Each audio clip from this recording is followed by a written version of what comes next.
You're listening to the School Leadership Reimagined podcast, episode 132. How do builders like us make a dramatic difference in the lives of our students in spite of all the obstacles we face?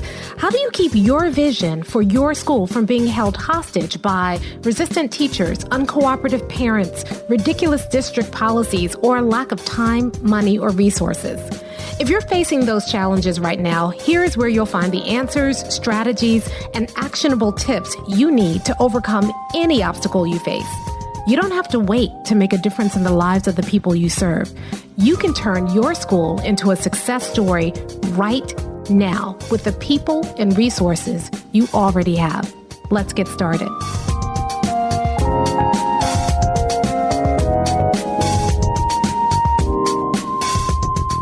Hey builders, welcome to another episode of the School Leadership Reimagined podcast. I'm your host, Robyn Jackson, and today we are going to continue our Versus series by talking about the difference between playing offense versus defense. Now, before I do that, I want to tell you about a really cool experience we had a couple of weeks ago here at MindSteps. So we invest pretty heavily in our own professional development, and we go to a lot of conferences, we read a lot of books, we take online courses.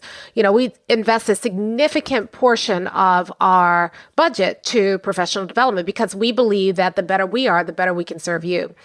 And I'll be honest, when I first started MindSteps, I thought it was important for my professional development, for me to go off since I was kind of the face in front of it, but I never took my team. So I'd go to mastermind retreats or I'd go to conferences, and I would always come back and try to tell my team what I learned. And I try to reteach it. And I thought it was actually good because in teaching it or reteaching what I learned, I'd learn it better. But the problem was because they weren't there, they didn't have that same experience. I was helping them learn through my own filters, rather than maybe if they had been there, they would have picked up something else and we could have come back and had a bigger conversation about it. Well, a few years ago, I switched tacks and I actually started closing things down and bringing my entire team for professional development. Now, sometimes it was as simple as, we'd fly to a conference together and stay for a couple of days. Sometimes, and right before COVID, we were actually flying to Nova Scotia once a quarter to meet with one of our mentors, and the whole team would get together and we would meet for 3 days, 2 to 3 days. And that's a lot. I mean, it was expensive, and it meant that for those 2 to 3 days, operations were essentially shut down here at MindSteps. But what we gained was so valuable. Just having that team together, learning and thinking and stepping away from the fray, it became a part of our rhythm. Well, because of COVID, we haven't been able to do that, and because of travel. But this year, we found 2 online conferences that were back to back. So we took a week off. We, shut things down for a week, and we actually attended the conference, the whole team. And what was really cool about it is that we would go to the sessions, and a lot of times, in the past we split up, but this time we stayed together. So we went to the sessions together, and then during the breaks, we talk about it, about the ideas that we learned, how it applied to the work that we're doing. And it has just been incredible. The energy that we've been able to achieve from having attended those conferences, the ideas, the insights. One of my mentors told me one time that if you go to a conference and you walk away with one idea that makes your business better, then you're doing something. I believe that. And the thing about taking the team is that if each of us walked away with one idea, then that whole one idea strategy multiplies. And so there are things that we're doing now, and quite frankly, there's some things that we've stopped doing as a result of what we've learned from the conference, and it has paid off already in dividends. Now, why am I telling you this story? Well, one, I like to give you behind the scenes and let you know things that I'm learning. But 2, I've been thinking about that a lot with Builders Lab because I know this is a really hard year. And so many of you are thinking, yeah, Builders Lab sounds great, but let me get through this year first and maybe I'll come in the summer. And the challenge is that if you're just putting your head down and you're just getting through this year and you're putting off your own professional development and growth, if you never take a step back, then who's guiding the ship? Who's giving the direction to your school?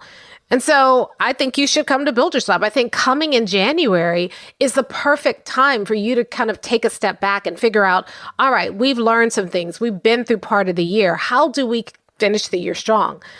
But I've also been thinking about how important it might be for you to bring a team.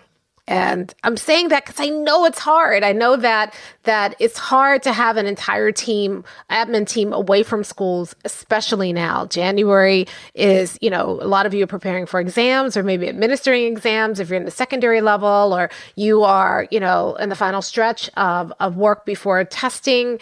And, January just may seem like an inconvenient time, and maybe you could get away, but can your team? Well, I want to argue that you want to try to figure it out if you can, because if you come to Builders Lab with your team, one of the things that we do is we will put you in a group by yourself. So that means that every time you learn something and we go to breakout rooms for you to actually apply it. That's the way Builders Lab works. You learn something, then you go to breakout room and apply it, then you learn and you go to breakout room and apply it. But every time you do that, you're going to be doing that with your team. So it's not 3 days away and then you have to come back and catch up on the work. No, when you're at Builders Lab, for those 3 days, you are working and you're doing the most important work that you can do as a team. And if you leave Builders Lab and you have one idea, one thing that you can take back and it actually makes this year better, wouldn't that be worth it?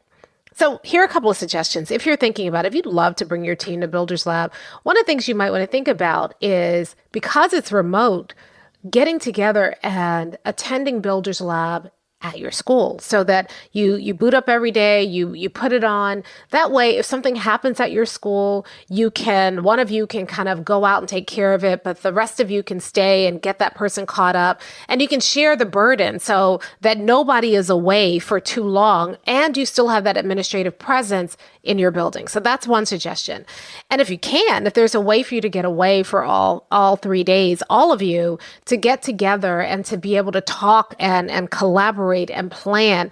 You're not learning theories at Builders Lab. You are learning specific strategies about how to think about the vision and the direction of your school, and then strategies to think about how to achieve it. Things that we're going to be leading you through an exercise to help you figure out what is in your way. What's the big thing in your way? And quite frankly, it's not COVID.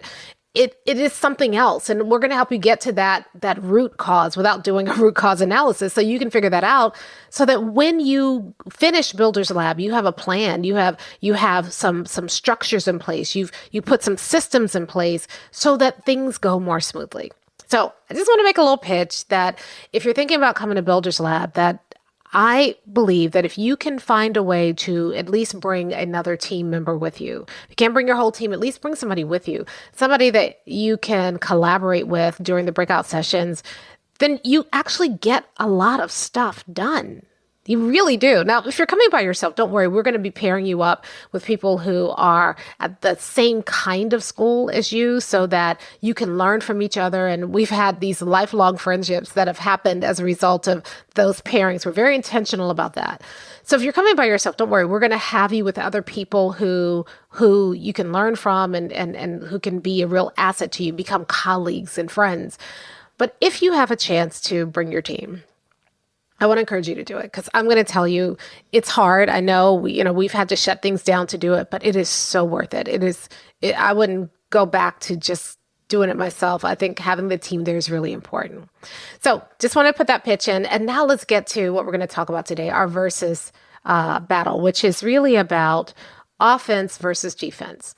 So recently we were inside of Buildership University. We do these things called sprints. So if there's something that we need to build, a tool we need to build, a system that we need to build, a lot of times what we'll do is we'll get together in Buildership University. We'll all build it together. So we were looking at how do we take some of the systems that we have in our school and how do we simplify those systems to make them work better.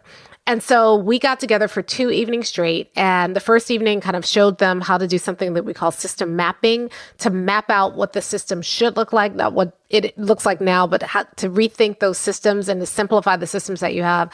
And then the second night, everybody kind of went off and did that work. And then they came back the next night and shared what they did. And I was giving them feedback. We were supporting each other and then talking about how to make those systems work, how to actually implement them and install them in your school. So we were doing that. And one of the builders in the group shared a system. And she had a system that was really about implementing a certain process that they had in her school.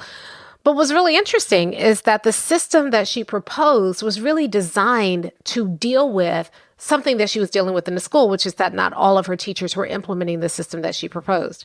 We had another builder who was trying to design a system around discipline policy. A lot of them were kind of working on their discipline policies because they wanted to create a system that was more that served kids better, got kids back in the classrooms faster, wasn't as complicated, but still addressed issues. And she realized that she was trying to design a system to deal with the fact that when teachers sent kids out of the office, they often didn't have passes. Not all the kids made it to the office or made it back to class. So how can I make a system to deal with that? In both cases, these builders were designing systems that were really about defense. They were trying to defend against something that was happening in their school that wasn't working, rather than a system that was really about offense, which was a system designed to move their school where they need to be. And I see this a lot. I see this all the time. People ask me questions like, what do I do about the teachers who are not planning? Or what do I do about the teachers who aren't standards aligned? And then they create all of these systems that overcomplicate things because they're trying to address what teachers are not doing, rather than creating and designing systems that are really about moving your school forward. All too often, we play defense. We don't play offense. So we'll design a discipline policy to deal with the small percentage of students who are acting out. We'll design a lesson planning strategy or a PLC meeting designed to deal with the teachers who don't plan rather than the teachers who do. We will design deadlines or accountability measures in our school to address the very few teachers who are not doing what they're supposed to be doing, rather than a system that really serves the teachers who are already doing what they're supposed to be doing. And as a result, we design this new system and we make the people who are doing the right work, we make their lives miserable. We make things harder for them. I remember once when I was a teacher, teachers were kind of sliding in late. And so a lot of times first period would start and their classroom wouldn't be covered. Now, I'll be honest, I was one of the guilty parties. I lived almost an hour away from where I worked. And DC, the DMV traffic around the Beltway, if we had a lot of traffic, I'd be calling from the car saying, hey, I'm going to be late. But I was called in and let people know. But there are a lot of people who are late and they weren't letting people know. And so in order to deal with that, the school instituted a new policy that said you had to sign in the main office by a certain time. Now, most of the teachers were coming in on time, and even if they were late, most of the teachers were conscientious enough to call ahead to let somebody know that they were late, or to arrange with another colleague to cover the first period if something came up. There were just a few people. So rather than dealing with the two or three people who were kind of abusing the policy coming in, they created a system that punished the rest of the entire staff for what two people had done. And that's I don't know if it's an egregious example. That's we kind of know not to do that. And yet we still do it all the time. I mean, take a look at the policies that you've put in place. Maybe you're thinking teachers are not teaching with a clear learning target. So you've instituted a policy where teachers now have to post their learning target on the board. Maybe teachers are not being clear enough to students about what the success criteria are. So you now have a policy where I have to put the success criteria on the board. I have to put the success criteria in my lesson plan. The students have to write the success criteria down in their planner. Is that really what we want? Or do we really want students to understand what success looks like so they know what they're working towards? And so we go in and we mandate things and we think we're doing it for the good of our school. But what we're really doing is defending against behavior we don't like rather than playing offense. So we design a discipline policy that tries to suppress the bad behavior of a few students rather than creating a discipline policy that encourages good behavior from all students. We create planning rituals. That's really what they are. These are the rituals we want you to go through every single day at the beginning of school, and they're excruciating to watch, quite frankly. But we create these planning and lesson delivery rituals because what we really are looking for is rich, rigorous instruction, purposeful instruction. And we don't think we're going to be able to get it from our teachers. So we impose what that looks like. We're playing defense. We're defending against teachers' either unwillingness or inability to be able to plan and present instruction in a particular way, rather than playing offense, which is really about helping teachers develop the will and skill they need to provide purposeful, rigorous instructional experiences for children, learning experiences for children. So we are focused on, people come to me and they say, how do I overcome resistance? As opposed to asking the real question, which is, how do I create a place or a program that everybody will buy into? I can give you strategies that can work to deal with resistance, but that is a Band-Aid. That is defense. What we should be doing is playing offense. How do I create a space and a program and a process and a plan that actually encourages people to buy in, where people are fighting to be a part of it and want to do the work? Too often we play defense and we should be playing offense. So I want to challenge you this week to look at your work and ask yourself this question: am I playing defense with the stuff that I'm doing, or am I playing offense? Everybody's talking about this is a really tough year. And it's tough for a lot of reasons. It's emotionally draining. We have a teacher shortage. I've talked to several builders recently inside of Buildership University who have had teachers kind of resign, in the first couple of weeks of school, or resign mid-year, or tell them, I'm not coming back after the Thanksgiving break. I'm just not coming back. I've even worked in schools where teachers will just quit in the middle of a class period and walk out and not tell anybody. Or maybe on the way out in the main office, they'll say, hey, listen, I'm never coming back. Oh, by the way, my kids are unattended. Good luck, and walk out the door. I mean, it has gotten that bad in a lot of places. So administrators are running around trying to get coverage, or they're covering classrooms themselves, or they're finding subs, or they're doing other things that they feel like they have to do. And you're so caught up in the weeds trying to defend against what's happening that it's hard to take a step back and say, all right, this is defense and it's unsustainable. How do I play offense? How do I put some things in place? One of the schools I worked with early in the history of Mind Steps, long before all of this happened, they decided, it was a high school and it was, it had a difficult population of students, and they decided we're not using subs. They put a plan in place where they never called a sub because they felt like subs were disruptive to their building and for their students, and they would rather just manage the coverage themselves. Now, the principal didn't decide this. The teachers did, because the teachers understood the vision, mission, and core values, and they realized that we've been using substitute teachers, and in fact, that's actually creating some of the barriers to our achieving our vision and living out our mission and core values in our school. So they stopped playing defense. They didn't devise a better substitute teacher system, leave your plans here, or only call these 3 subs, or we're going to vet our subs better, or whatever they did. They said, what would happen if we just didn't have subs? What would that mean?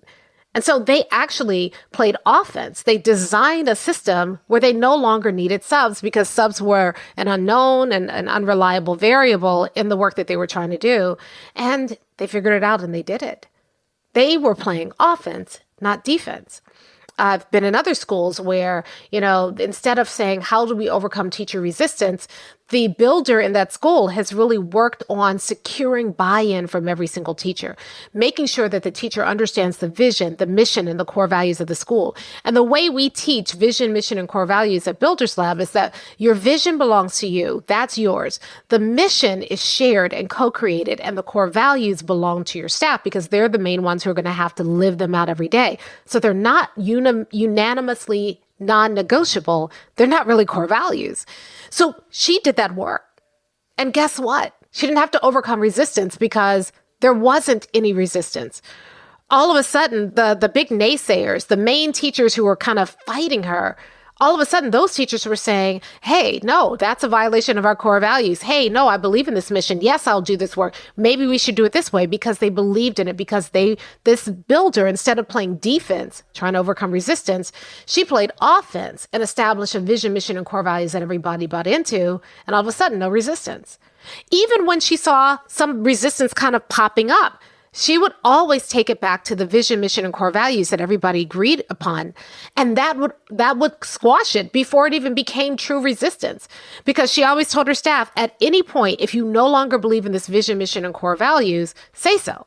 So when people started, kind of showing early warning signs of, resistance, she would say, listen, that's great. Either we're going to have to change this behavior, or we're going to have to change our vision, mission, and core values. And when you put it like that, especially around core values that people have already said are non-negotiable, people get back to where they need to be.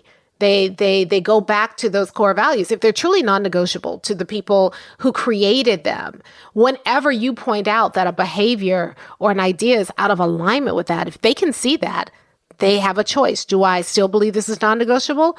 Or does this situation warrant negotiating this core value?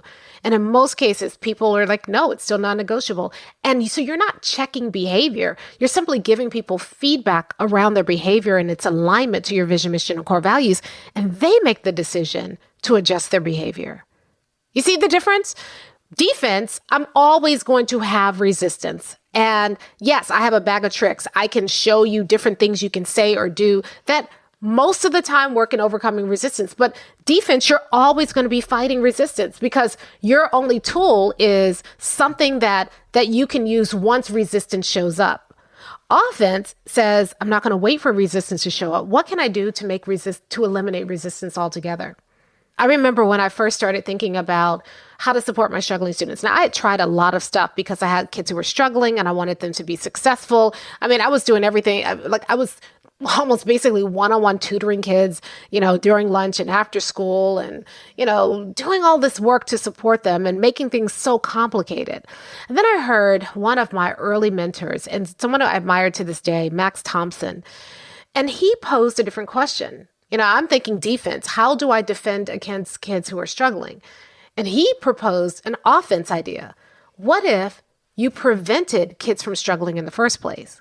And he introduced me to this idea of acceleration. How do you set students up to be successful? We wait, for the most part, until kids are struggling before we do anything. We intervene, we do remediation.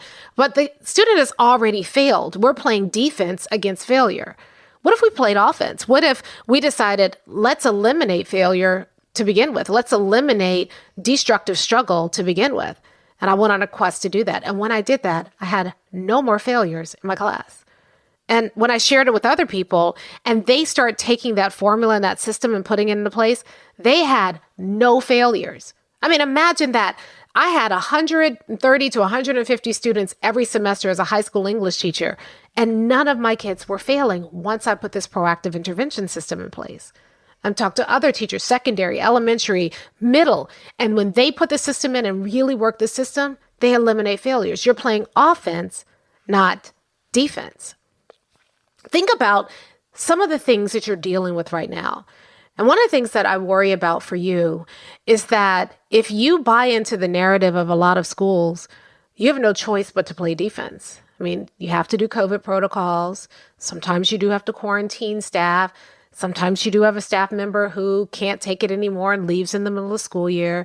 Discipline incidences are up. Students are presenting really unique SEL issues that we've never seen before. Your staff is overwhelmed and tired. And so every day when you go to work, you have a full day of defensive measures. We have another class that's closing. What do we do now? The sub didn't show up. I'll go cover the class. This teacher called out. Is he ever coming back? I don't know. So we got to find another teacher. How am I going to find a special education science teacher in the middle of the school year? These kids are acting out. We need to do something about it. So your entire day is a giant game of whack-a-mole. And when you go to work like that, and every day you have no idea what's going to pop up. And so you just stand there ready so that with a big giant club, so that any new challenge that pops up, you just beat it with a club. That's no fun. And how are you moving your school towards achieving your vision in the next 3 years when all you're doing is whacking at the moles that show up every single day because of the challenges that you're facing in your school? Now, I know it's hard. I am not diminishing at all the challenges that you're facing. A lot of times when I say stuff like this, when people hear it, it causes this kind of cognitive dissonance. They're so used to that leadership paradigm of playing a good game of defense that when I propose to them that, okay, you don't have to play defense, you could play offense, they think I'm out of touch. I remember a couple of weeks ago, I was talking to a group of principals about playing offense around how to help every teacher grow one level in one domain in 1 year less. And this principal said to me, listen, Robyn, I get it. I think this is really valuable, but you have not been in a school since COVID, and you don't understand what we're dealing with. And I conceded the point because I have not been a principal of a school during COVID. But it doesn't mean that I am out of touch, because instead of being in one school where I'm just focusing on those one issues, I've been in hundreds of schools since since COVID has happened. I've been supporting hundreds of administrators dealing with these problems. I've seen what works. I've seen what doesn't work because I've been in so many schools. So when I'm telling you this, I don't want you to think I'm being out of touch. I don't want you to think I'm even beating you up.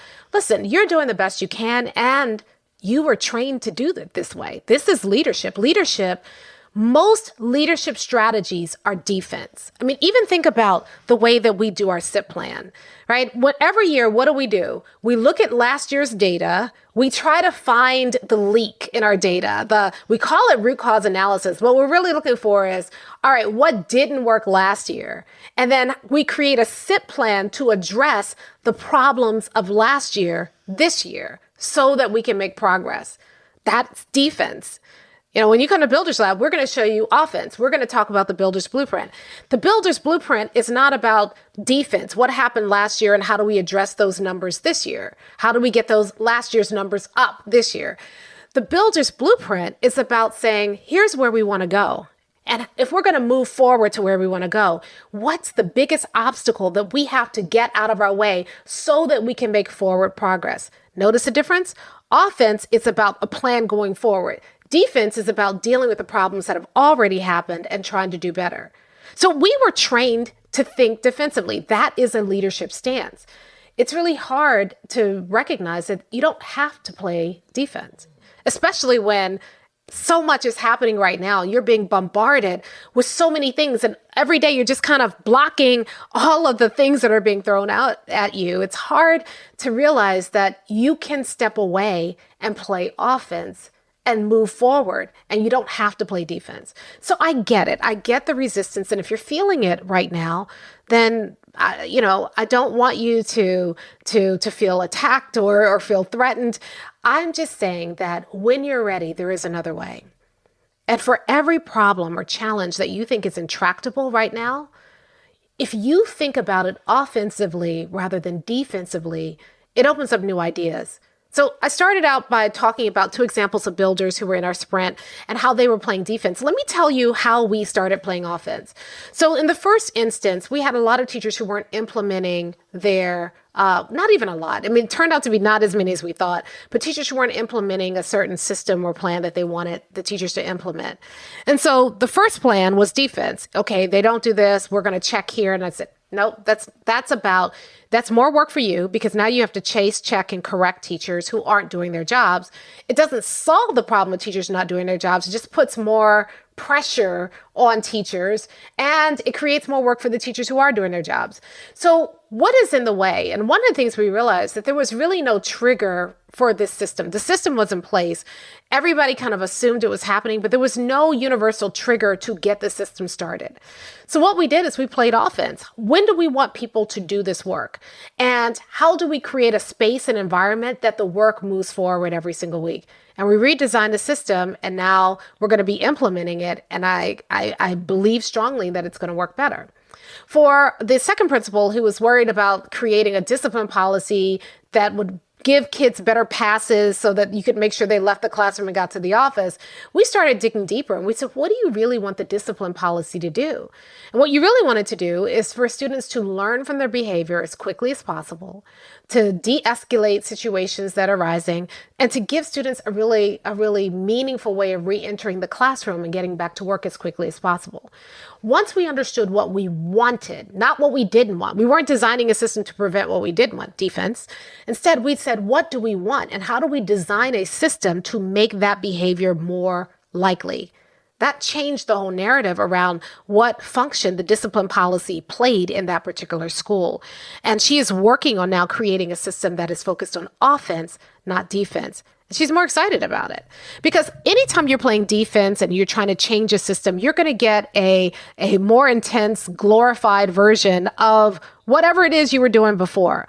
When you play offense, you start to see opportunities where before you only saw problems. When you play offense, you're focused on your goal, which is less stressful than focusing on your failures. So when you play offense, you are pointed forward. You are worried about how do we make progress versus defense where you're worried about how do we stop losing progress.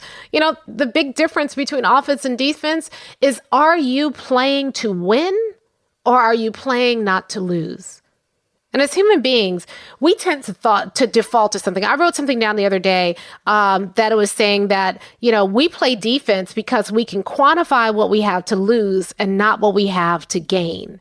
And so we play not to lose rather than playing to win. And it's why so many of our schools are stuck right now. That's why, when I talk to people about 100% vision, they get really nervous because they're worried that if I put 100% down, I may not get there. Rather than thinking about how do I win, they're thinking about how do I not lose face? How do I not lose ground? How do I not lose, the respect of my colleagues? We play to lose. We play defense. We play not to lose. We play defense because we can easily see what we have to lose.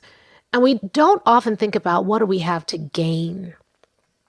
One of the reasons why everything we do here at Buildership University is really focused on starting out with your vision.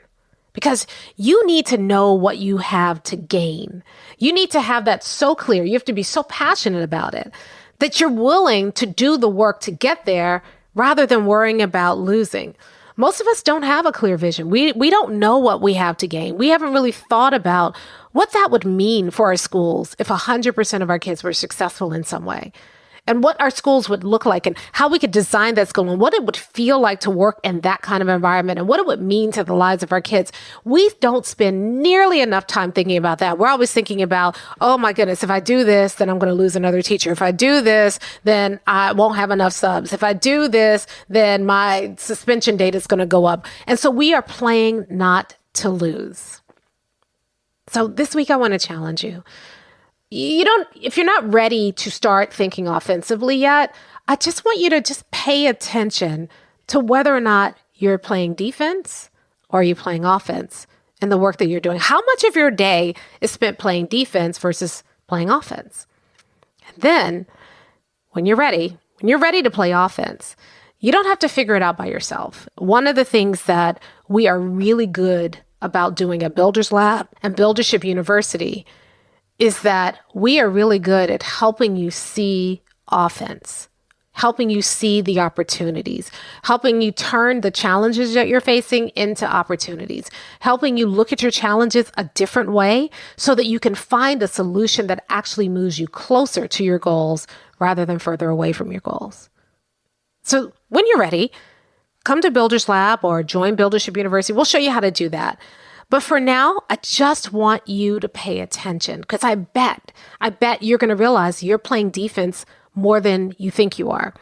I'll tell you this last story and then we'll close the episode for today. I remember I was sitting with a group of people who were in many ways I felt were smarter than I was, more successful than I was. And we were sitting around talking about, where we wanted to go, our visions for the work that we were doing. Halfway through the conversation, I'm hearing them talk about all these opportunities and all of these things that they wanted to do. And I realize these people are playing offense and I'm playing defense. That's why they're more successful than I am, because these people are not playing not to lose. They are playing to win. It was a watershed moment for me because I didn't even realize how much I was thinking defensively. And there's a friend of mine always says, scared money doesn't scale. And he's right. Whenever you play scared, whenever you're playing defense, it's really hard for you to make progress. Yeah, you might stop the bleeding or the leaking or slow the decline down. But is that really what you get out of bed every day to do, to slow the decline of your school? No, you want big things for your school. You want big things for your students. You want to make a meaningful difference. Well, first step is you've got to stop playing defense. Start playing offense. And I want you to know that when you do that, when you think that way, things change. Instead of being stressed, you're excited. Instead of seeing problems, you see opportunities. Instead of playing a giant game of whack-a-mole, you go from whack-a-mole to chess, where you are making moves. You are being strategic. You are moving forward. So this week, how often are you playing defense? And if you want to play offense, let me know. You can reach out to me on Facebook. You can reach out to me on LinkedIn, and we can get you in the right place for you to start thinking offensively about your work. Stop playing to lose. Start playing to win like a builder. I'll talk to you next time.